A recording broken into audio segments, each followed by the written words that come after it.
wondered what happens in a zoo after everyone goes home? At closing time, it's like the whole place lets out a giant sigh.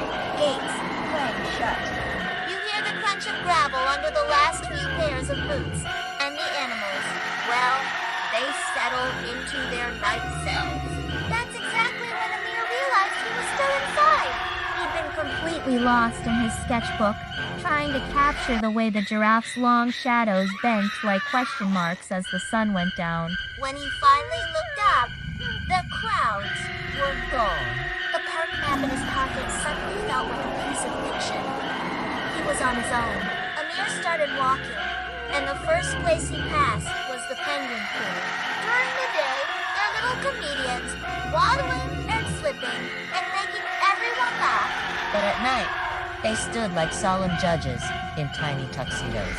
One of them tilted its head, and Amir could almost hear it say, "You're late, human." He found himself apologizing out loud. It just felt After all, manners matter, especially when you're accidentally trespassing in someone else's kingdom. As he got closer to the lion enclosure, the air changed. It wasn't louder, just heavier.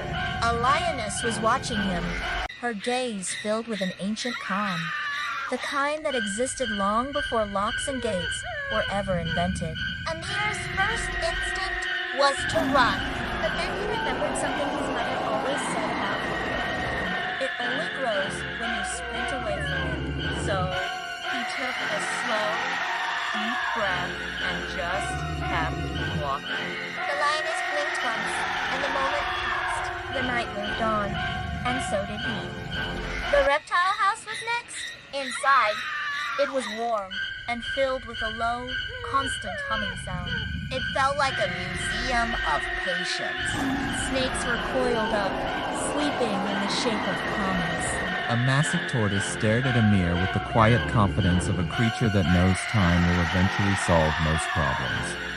A soft laugh escaped Amir's lips. The zoo, in its quiet, after-hours state, was teaching him things he never expected. He was learning to see the world differently through the eyes of its silent inhabitants. He eventually found his way to the center fountain.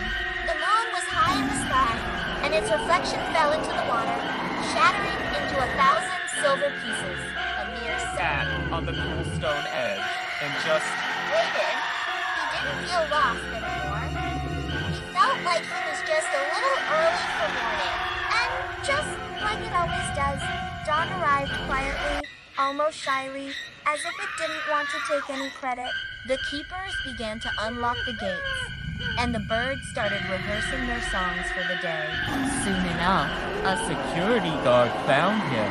The guard just raised an eyebrow and asked, "Rough night." Amir shook his head and smiled. No, he said. It was educational. As he finally walked out of the now awakening zoo, he carried a new understanding with him. The world is so much bigger after hours. And if you're quiet and patient enough, it will tell you stories you could never hear at noon.